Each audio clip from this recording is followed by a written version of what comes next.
church of the living God, Christ is the answer.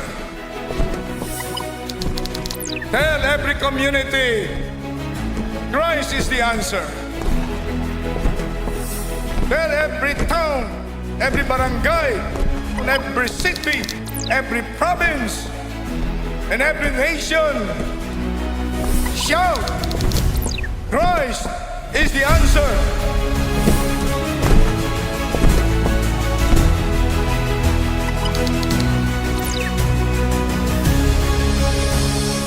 Napakahalaga ang mga anak ng Diyos maging ilaw at asin ng sanlibutan. This is indispensable for all people of God, for all Christians purchased with the blood of Jesus, to show to the whole world that we have love and unity, so that the unbelieving world will finally believe and receive and accept Jesus as the Messiah, Jesus as the Christ, the Son of the living God, Jesus as the only Savior of humanity. Everybody say, our God is not dead. Jesus is alive. Jesus is Lord. Over the Philippines. Over Asia. Over America. Over Africa. Over Australia. Over Antarctica. Over Canada. Over Europe. Jesus Christ. The begotten Son of the living God. Is Lord. All over the world. Hallelujah. Praise the Lord. Hallelujah. Praise the Lord.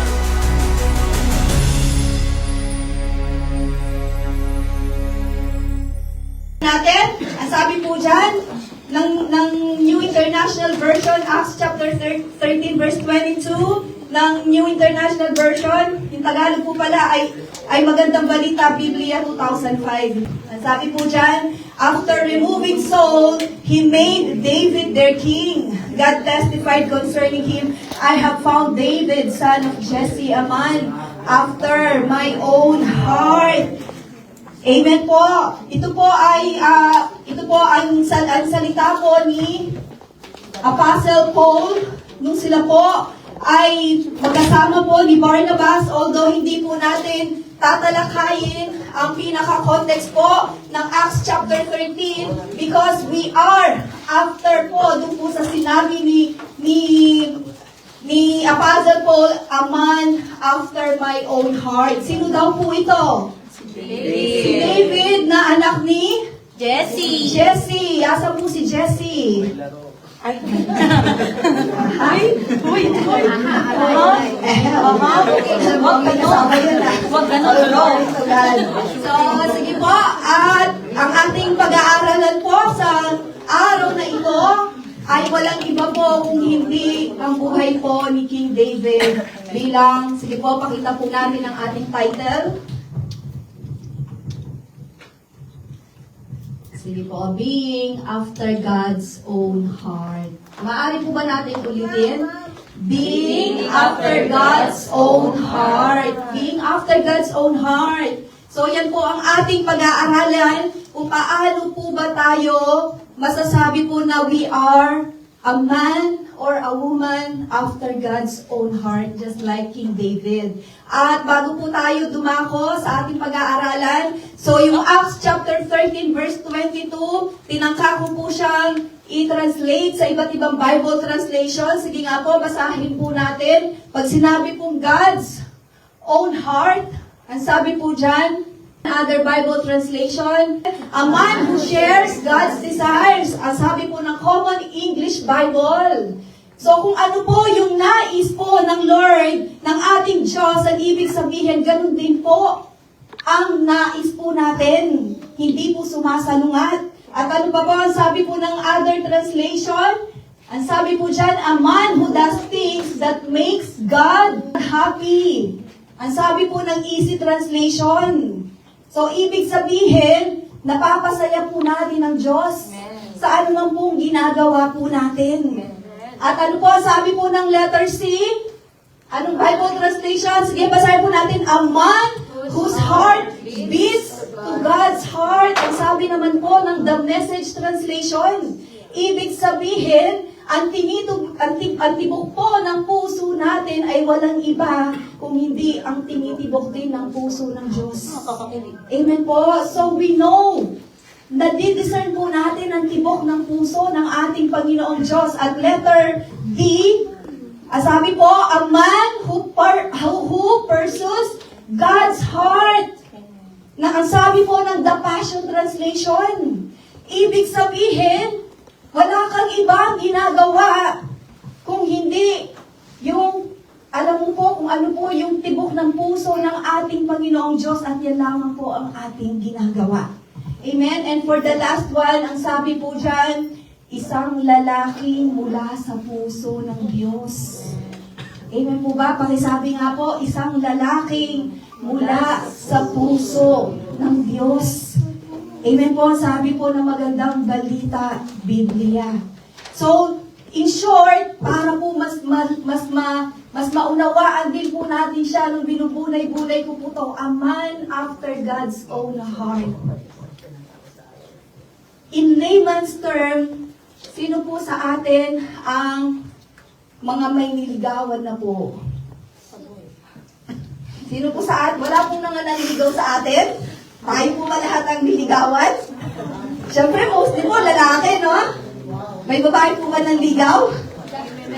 O yung mga babae, bakit po sinagot yung kanilang nililigawan? Di ba, sa minsan masasabi natin, kaya lang naman yan pumatol kasi mayaman siya. Di ba? After lang kasi siya sa pera niya. Kaya po ba? After lang yan sa pera niya. Or, after lang yan sa mga achievements niya. Amen po. Naunawaan po ba natin? After lang yan sa kagandahan niya. Ay, after lang yan sa kaseksihan niya. Ayan po. So, ibig sabihin yung salitang after, ano po yun? Yun lang yung nilalasa mo sa Kanya. Yun lang yung hinahabol mo sa Kanya. Amen po ba? So, ibig sabihin, Jones is after Levi's heart. Amen! Nabaan po ba natin yun? Sumegway. Ibig sabihin, si Jones, after lang siya sa puso ni Lenny. Hindi sa kagandahan ni Lenny. Hindi sa achievement ni Lenny. Walang iba kung hindi kung ano ang tinitibok lang ng puso ni Lenny. So, para mas makunawain po natin siya. So, ibig sabihin, si David, a man after God's own heart. Si David na walang ibang pinurpursue, walang ibang hinahabol, walang ibang gusto kung hindi ang puso ng Diyos. Mas naunawaan na po ba natin? Sige na po, closing prayer na tayo. No? Diba? So, nung binubulay-bulay ko to, sabi ko, oh no, diba mas magaling po siyang maunawaan. Wala po tayong ibang hinanasa kung hindi ang puso ng Diyos. At yan po ang description mismo ng Diyos kay King David. Diba? King David, kay King David. Amen? So, paano po? Sige po, dumako po tayo sa ating background. Bakit po yan nasabi ni Apostle Paul? Saan po yan nanggaling? Balik po tayo sa Old Testament. From 1 Samuel chapter 13, verses 13 to 14, ng New International Version. Ang sabi po dyan, you have done, sige basahin po natin, you have done a foolish thing, Samuel said. You have not kept the command the Lord your God gave you. If you had, He would have established your kingdom over Israel for all time. But now your kingdom will not endure. The Lord has sought a man after His own heart, and appointed him ruler of his people because you have not kept the Lord's command. Pwede po ba natin ulitin yung mga naka-underline? You have not kept the command of the Lord. Sino po ang tinutukoy po dito? Ni Samuel. Sino po? Si Saul. At ano po ang sabi? Pagdating sa verse 14, nakahanap na ang Diyos ng tao, a man after his own heart. Amen po. Tapos, ano po? Bakit? Because you have not kept the Lord's command. Amen po. You have not kept the Lord's command. So bago po tayo dumako dyan, bakit po yan nasabi po ni Samuel kay King Solomon, kay King Saul. Kasi ito po yung tagpo na kung babasahin po natin ang 1 Samuel chapter 13, yan po yung tagpo na sila po ay lulusubin na po ng mga Filisteo o ng mga Philistines. Na nung una, mas lamang na sana ang Israel. Nakubkob na nila ang Philistines. Yung ibang kampo ng Filisteo, nakubkob na ng Israel. Pero hindi nagpatalo ang Philistines. Ginather pa niya, nag-gather pa siya ng mas maraming tao. Ang Israel, meron lamang silang 3,000 soldiers. Pero ang Philistines, nung nakita nilang natatalo na sila, inubos at sinodo na nila ang pwersa nila. Ang naging pwersa nila, naging 30,000 na karwahe at 6,000 na kawal or soldiers. So, ibig sabihin, doon pa lang sa 3,000 na soldier ng Israel, ang Filisteo, may mga karwahe yung mga kanilang soldiers, 30,000 na agad yun. Ilan po yun? Ilang beses po na mas marami ang Philistines sa Israel. 30,000 divide 3,000. Ay, calculate na lang po natin. 10,000? Diba? 10 beses na mas marami ang Israel, ang Philistines sa mga Israel. Plus, meron pa silang 6,000 na katao. Ibig sabihin, of course, sa isang karwahe, hindi po natin alam, baka 2 tao pa yung nakasakay dyan. Amen po, kasi may nagda-drive. Meron yung isa na mamana. So, hindi natin alam kung isa or 2. Amen po, or 2 or 3. Pero, meron pa silang 6,000 na katao. So, talagang dehado po ang Israel. At sa sobrang takot na po ni Saul, na ang usapan po nila ni Samuel ay si Samuel po ay mag-o-offer ng burnt offering and fellowship offering at hihintayin siya ni Saul doon sa lugar na yon sa loob ng 7 araw. Sa loob ng 7 araw, doon sila maghahandog. Pero nung nakita na ni King Saul na ayan na, ang dami na ng Philistines, ano po ang ginawa ni King Saul? Nilabag niya ang utos ni Samuel. Siya po mismo ang nag-offer ng burnt offerings at fellowship offerings. Amen po. So ano po yung naging kasalanan po dito ni Saul? Hindi nakapaghintay. Kasi sabi po, kaya nag-set ng 7 days is to test yung patience ni King Saul. So, hindi nakapaghintay, impatient, and self-reliance. Nagtiwala siya sa kanyang kakayahan na gawin. Ano pa po yung naging kasalanan niya? Hindi siya pare or levita para maghandog. Amen po. At ang kasalanan pa niya ay nilabag niya ang utos ni Samuel na isang propeta. Amen po. So ano po ang napansin natin sa 1 Samuel chapter 13, verse 13 to 14? 2 beses na inulit.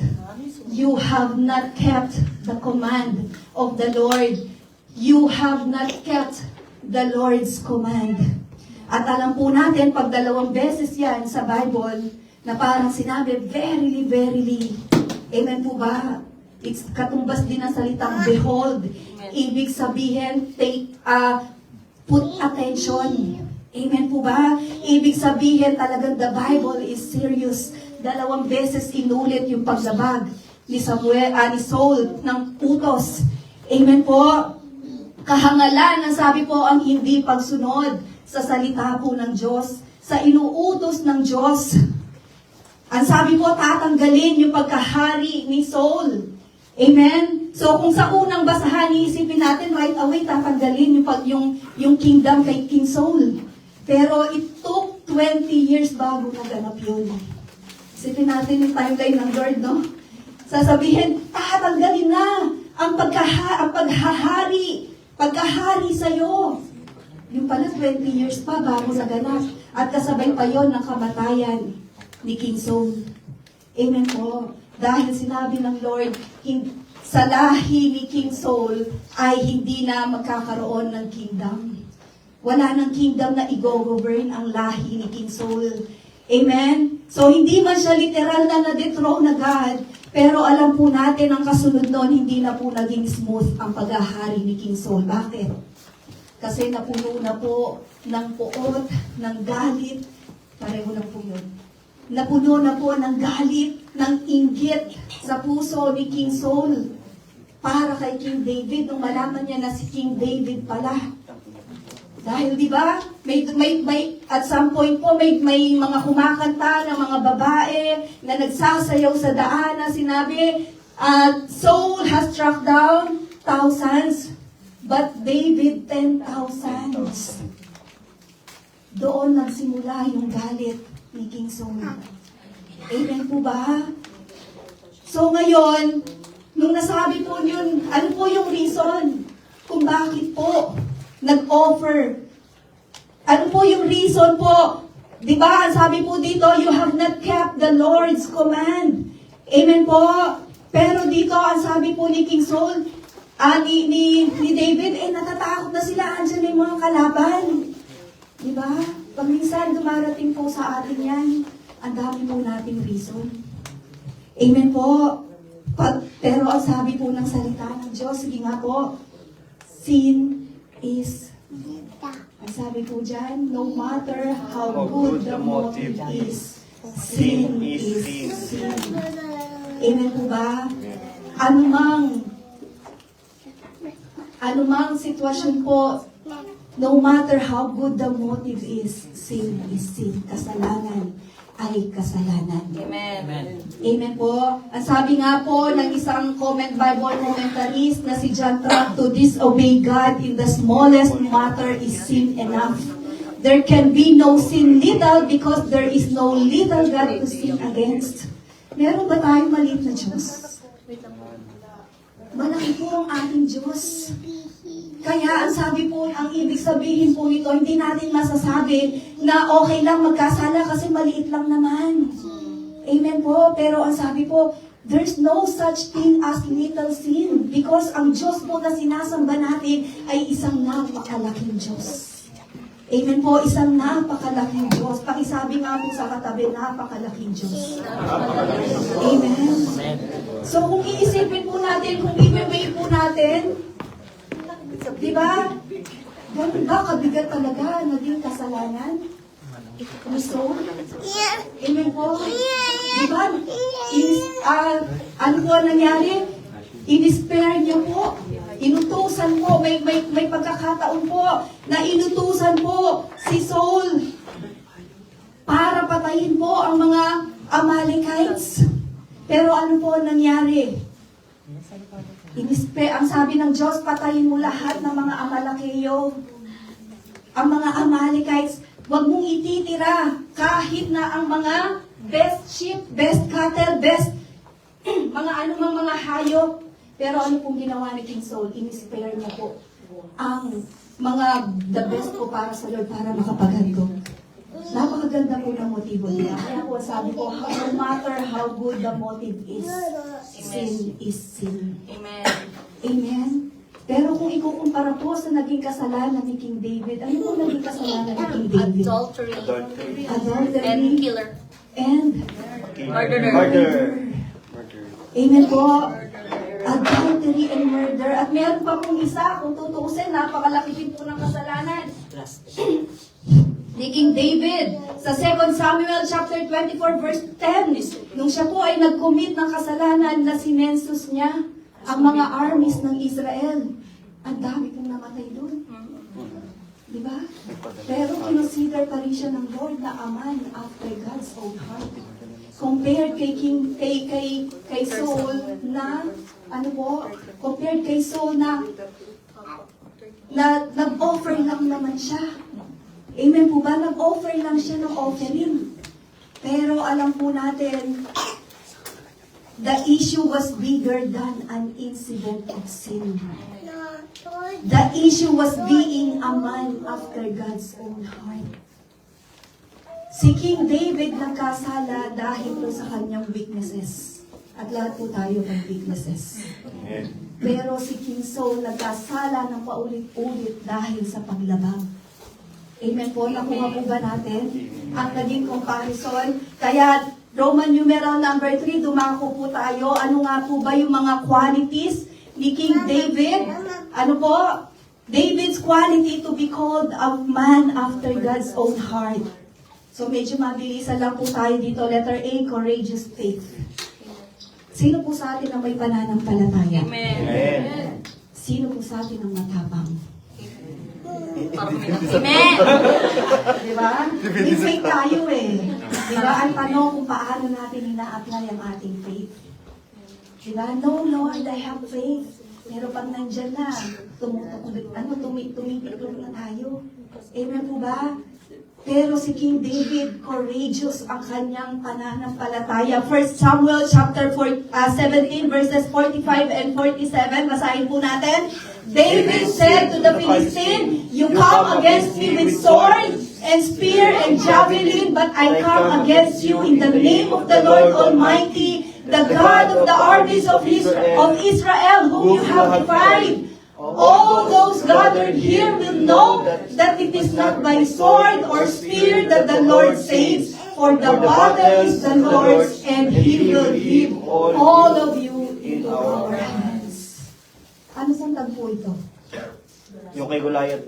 Okay, galing, Praise God. yan ang courageous faith. Di ba? Di ba? Yan po yung kay Goliath. Di ba nga po? Sa sobrang tangkad po ni Goliath, 9 feet if I'm not mistaken. At si King David, nung panahon na yan, siya po ay totoy na totoy pa. 17 years old. Diba?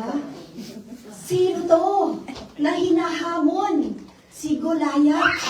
Amen po.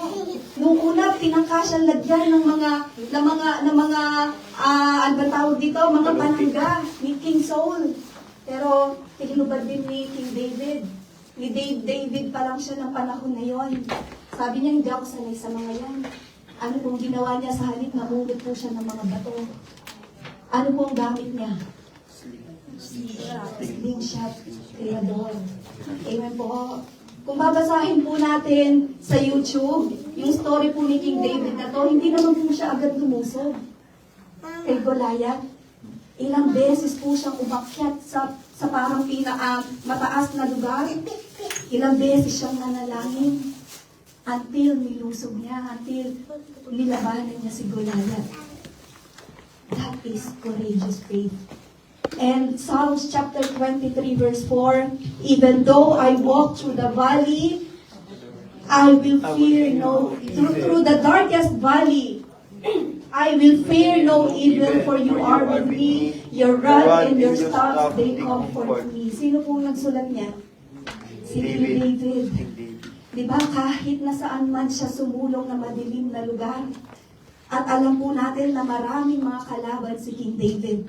Pero sabi niya, "I will fear no evil." Pakisabi po sa katabi, that is courageous faith. That is Diba? Wala tayong kakatakutan. Amen? At ano po yung letter B? Ang sabi po dyan, dependent on God. Pag sinabi pong dependent on God, so ito pong mga items po natin, binase ko na lang po sa appearance sa Bible.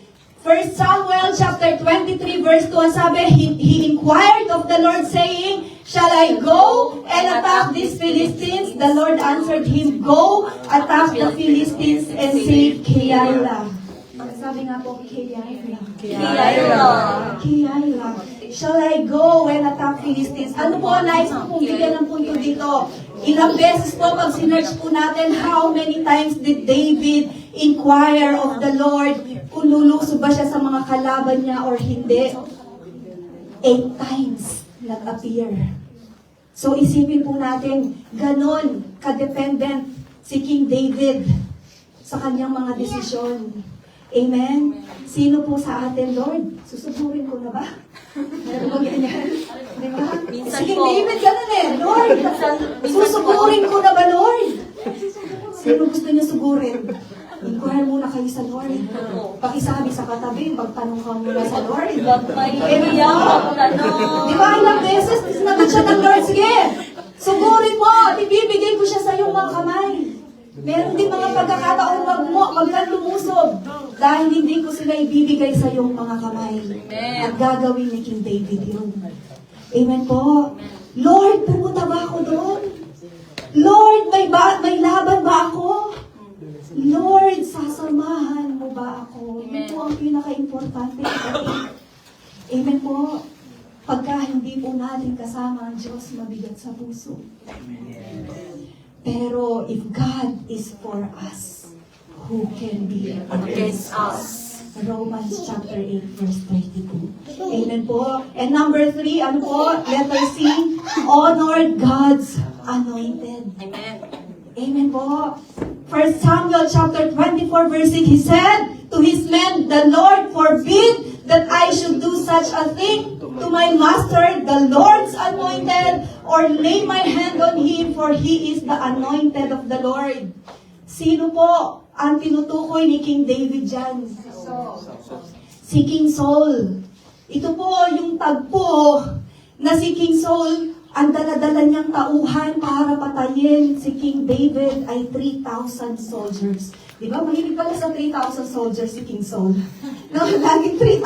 Kanina 3,000 din. Di ba? Para lang patayin si King Saul. Si King David. At nung panahon na yan, si King David at ang kanyang mga kasamahan ay nagtatago sa kuweba. Biglang pumasok si King Saul para ano po? Para dumumi. Amen po ba? Para mag-jebs sa loob ng kuweba. Siyempre, madilim hindi niya nakikita si King David at ang mga kasama ni King David. Nung nakita nila, sinabi nila, paraphrasing, ito na yung panahon na itinakda ng Diyos para mapatay mo si Saul. Isipin mo, ano pong ginawa ni King David? Yung laylayan ng damit po ni King Saul, ginawa niya, tumapyas siya. Amen po ba? Ginupitan or tinabak or kung ano man. Amen po ba? Nakakuha siya ng part ng damit ni King Saul. Na yun yung naging ebidensya ni King Saul na sinabi niya, kung gugustuhin ko lang na patayin ka, sana kanina napatay na kita. Ito yung piraso ng damit mo para praising. Amen po. Pero nung sinabi po ng mga tauhan ni King Saul, ni King David, ito na yung panahon na binigay sa'yo ng Lord, tinakda ng Lord para mapatay mo na si Saul. Ano po ang sabi ni King David? Ang sabi niya, the Lord forbid that I should do such a thing to my master, the Lord's anointed. Diba? Alam po natin si King Saul, siya po ang first king ng Israel. Siya po yung kauna-unahang inanoint ni Samuel. Na inutusan ng Diyos si Samuel na i-anoint si King Saul as King of Israel. The Lord's anointed. Amen po. Kaya dyan po yung sinasabi po natin na touch not the Lord's anointed.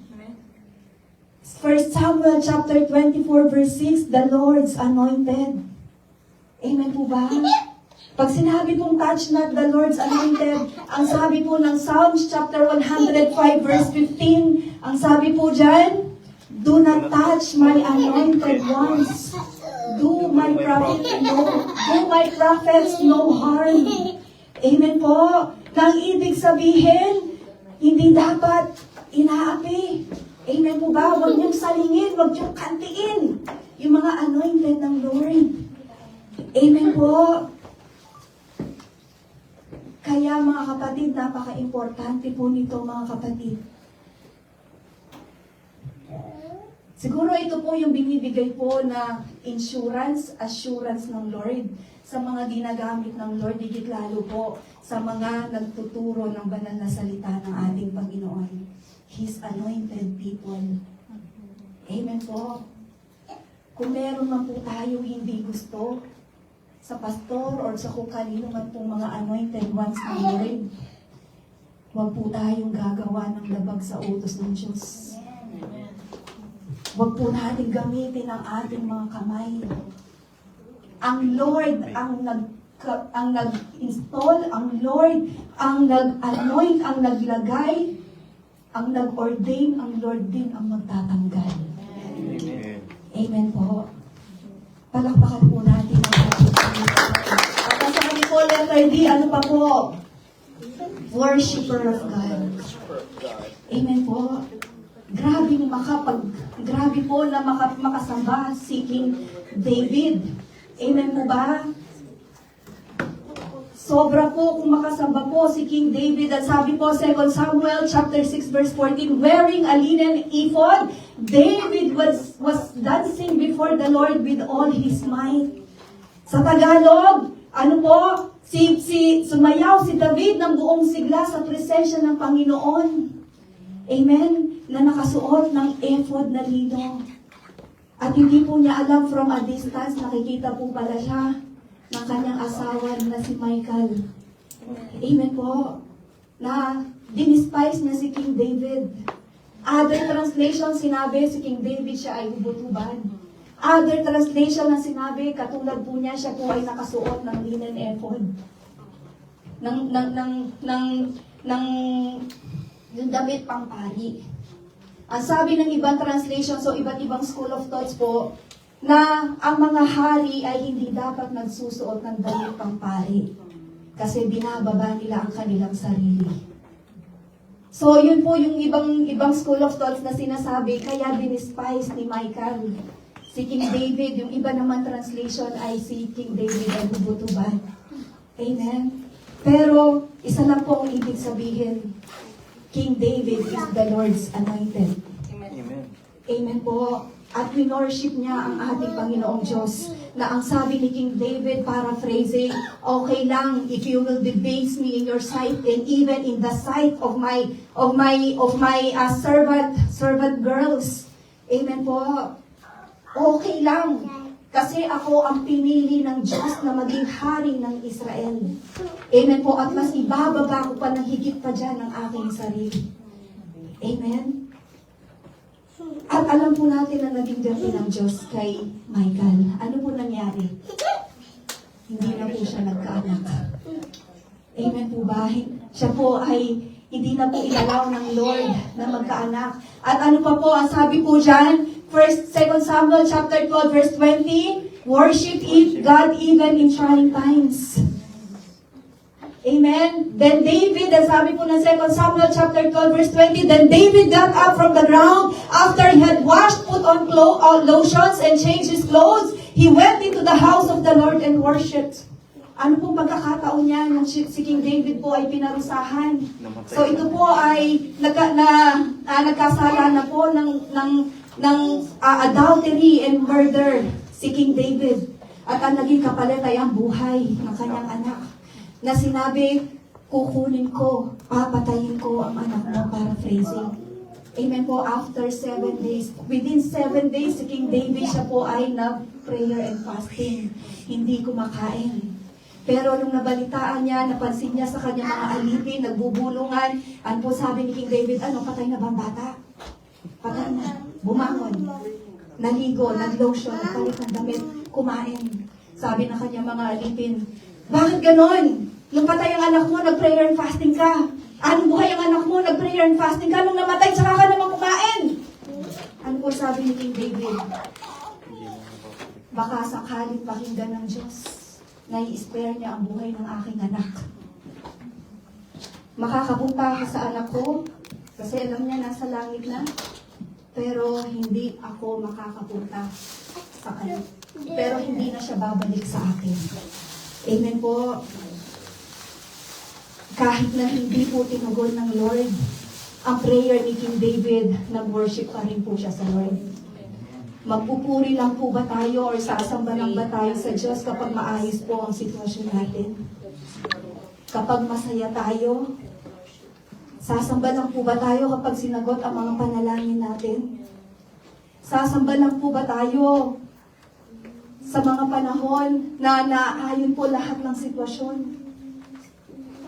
Pero kahit ano mga sitwasyon, even in trying times, kahit sa panahon ng dilubyo ng buhay natin, sasamba pa rin tayo at magpupuri. Sige po, palakpakan po natin ang ating. And last one po, letter E, having repentant heart. Amen. 2 Samuel chapter 12 verse 13, then David said to Nathan, I have sinned against the Lord. Nathan replied, the Lord has taken away your sin, you are not going to die. So yan po yung sinasabi ko po kanina.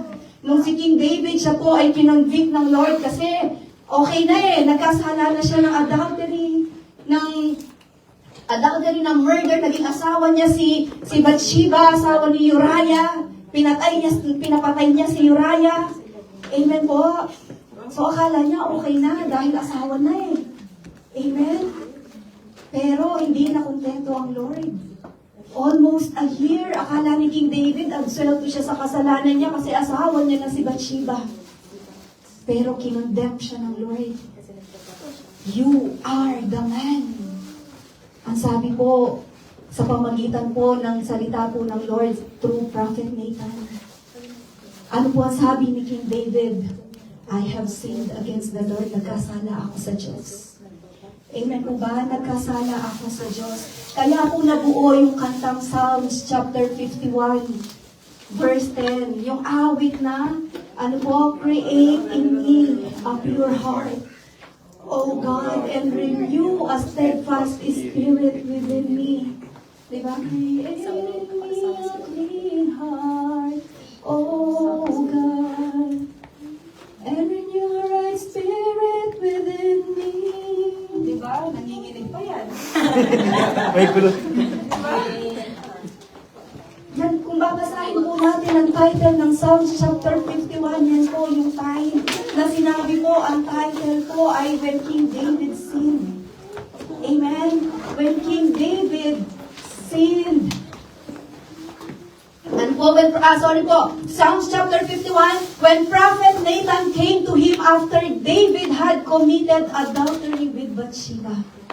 Amen po. So, King David having a repentant heart.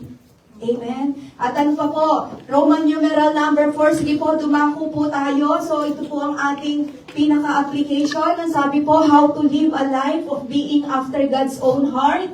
So, ito po ay based, so ang comparison po nung kanina ay yun po yung mga story po mismo ni King David. Amen po? At that time, buhay pa si King David na nangyayari. Ngayon, how to live being a man after God's own heart. Ito po ay patay na po si King David. Amen? So, number 1, be obedient to God like David. Pakisabi nga po, maging masunurin katulad ni David. Maging masunurin katulad ni David. Ang sabi po, number 1, basahin po natin 1 Kings chapter 15 verse 5, for David had done what was right in the eyes of the Lord and had not failed to keep any of the Lord's commands all the days of his life. O baka magtanong kayo, yung murder and adultery, pero sabi, except in the case of Uriah the Hittite. Sino po si Uriah? Asawa ni Bathsheba. Amen po. Be obedient. Aside from that, amen po, pero hindi binanggit po yung census, no? At sabi po, he has not failed to keep any of the Lord's command. At ang sabi po, Psalms chapter 40 verse 8, I desire, ang sabi po dyan, sige po, ang sabi po, I desire to do your will, my God, your law is within my heart. Amen po. Sino po sa atin ang nalulugod sa pagsunod sa salita ng Diyos? Amen. Amen. Sa mga kautusan ng Diyos. Pakitanong nga po katabi, we. Pwede mo. Di ba? Di ba? Totoo? Totoo ba? Di ba? Nalulunod nga ba talaga tayo? Amen po? Yung totoo. Amen. At ano po, number 2. Ang sabi po dyan, be fully devoted to God like David. Amen po. Pag sinabi pong full devotion, binubuhos po natin sa Lord ang lahat. Binibigay natin sa Lord ang lahat. Ang sabi po, 1 Kings chapter 11 verse 4, as Solomon grew old, his wives turned his heart after other gods, and his heart was not fully devoted to the Lord his God as the heart of David his father had been. Amen po ba? Ang sabi po dyan, his wives turned his heart after other gods. Sino po yan? Si Solomon. Bakit? Ilan po ba asawa ni King Solomon? Diba? 700 wives and 300 concubines. Amen po. So, napakarami. Hindi po katulad ni King David. Marami din naman po naging asawa si King David. Hindi nga lang po kasing dami po ng asawa ng kanyang anak. Amen po. But in spite of that, di ba may pagkakataon po, isa sa mga naging parusa ni King David, lahat ng asawa niya, hindi niya nasinipingan. Bakit? Kasi sinipingan lahat iyon ni Absalom. Di ba, nung anak niya na si Absalom? Kasi isang napakalaking kahihiyan po sa Israel na yung mga anak sinisipingan ng asawa ng kanilang ama. At yun ay parang isang glory pa sa kanila. Kaya ano pong ginawa ni King David? Hindi niya nasinipingan lahat ng kanyang asawa. Nilak niya na lahat. Amen po. At ano po, last one po, ang sabi po dyan, number 3, serve God's purpose like David. Serve God's purpose. Ano po ba ang purpose ng Diyos sa ating mga buhay? Acts chapter 13 verse 36, ang sabi po dyan, now, when David has served God's purpose in his own generation, he fell asleep, he was buried with his ancestors, and his body decayed. Amen po ba? Ginawa niya po ang pinag-uutos po ng Diyos sa kanya. Serve God's purpose in his own generation. Alam po ba natin yung awit na, I want to serve the purpose of God in my generation. I want to serve the purpose of God while I'm alive. I want to live my life for something that will last forever. Oh, I delight to do your will. Nanginginig po talaga eh. Kasama ko talaga yun mga kapatid.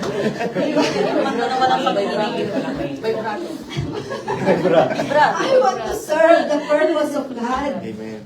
Ang tanong po ba, may nagawa na po ba tayo para sa ating henerasyon? Amen po ba? O aasa na lamang tayo sa generation ng ating mga anak, ng ating mga kaapu-apuhan. Ang sabi, in my generation, habang ikaw ay nabubuhay pa. Amen po, ano man pinapagawa po ng Diyos sa ating gawin natin, just like King David. Baka may nais pong pagawa sa atin ng Lord. Ano po tawag dito? Binabaliwala lang po natin. At ano po ang sabi? Ang sabi po dyan, sige, Roman numeral number 5, ito na po ang ating pinaka-application. God is still looking for men and women after His own heart. Pakisabi po sa katabi, ikaw yan. Ikaw yan. Na tayo po ay mga babae at lalaki na after po tayo sa puso ng Diyos. Amen. Amen po ba? Number 1, the Lord looks not in our looks, but in our hearts. Amen. Amen po. Ang sabi po dyan, the Lord looks not in our looks, but in our hearts. Pakitingnan nga po katabi, maganda ba yan? Abay, syempre. Di ba? Pero hindi po ang kagwapuhan. Hindi po ang kakisigan, kagandahan, kaseksihan. Ang tinitingnan ng Diyos, hindi po ang physical. o hindi ang ating puso. Yan po ang tinitingnan ng Diyos. Amen po. 1 Samuel chapter 16 verse 7, But the Lord said to Samuel, Do not consider his appearance or his height, for I have rejected him. The Lord does not look at the things people look at. People look at the outward appearance, but the Lord looks at the heart. Diba? Ang Diyos tumitingin sa puso ng tao. Amen po ba? At ano pa po, number 2, the Lord looks for those who are fully committed to Him. 2 Chronicles chapter 16 verse 9, For the eyes, sige nga po, for the eyes of the Lord range throughout the earth to strengthen those whose hearts are fully committed to Him. You have done a foolish thing and from now on you will be at war. Amen po, hindi ko pala siya na dat. Ang sabi po, the eyes of the Lord range throughout the earth to strengthen those whose heart who are fully committed to Him. Amen po ba? Ang tanong po ba, fully committed na po ba tayo sa Lord? Di ba? Hindi yung pag nataon ng Sunday, nagbobola-bola. Hindi, joke lang po. Napakasakit. Pag-araw ng Sunday, Bola-bola. without controversy, without dispute, anumang sitwasyon, Sunday is The Lord's day. Amen po ba? Amen. Ang sabi nga po sa katabi, Sunday is the Lord. That is the Lord. Huwag magbola-bola. Kaya huwag mawawala ng Huwag Sunday. mawawala ng bola-bola. Amen po ba? Kikyam na lang, huwag ng bola-bola. Amen po ba? So, ang sabi mo, pinalalakas po ng Lord yung mga nagpo-fully committed sa Lord. Full commitment. Amen. Pag sinabi kong fully committed, ano po ibig sabihin niya? 99%? 100% kapatid. At ano pa po, last one, letter C, ang sabi po dyan, have a heart like David, a man after God's own heart. Amen po. Ang sabi po, 1 Kings chapter 15 verse 3, He committed all the sins his father had done before him. His heart was not fully devoted to the Lord his God as the heart of David his forefather had been. So kung mapapansin po natin, puro mga reminiscing na lang po yan about kay King David. Nagmarka po ng history si King David. Lagi sa kanyang kinukumpara ang mga hari. Di ba? Alam po natin pagdating po sa Kings, sa Book of Kings, di ba? And he did what was good in the eyes of the Lord. And he did what was evil in the eyes of the Lord. Amen po. Pagka sinabing, and he did what was good in the eyes of the Lord, just like his father David. Pag sinabi naman po, and he did what was evil in the Lord, unlike what his father David did. Amen po, lagi kinukumpara kay King David. Kaya pakisabi po, have a heart like David. Amen po, magkaroon po tayo ng pusong katulad po ni King David. At sige po, tayo pong lahat ay palakpakan po natin ang ating Panginoon. Tayo pong lahat ay tumayo. All glory to God.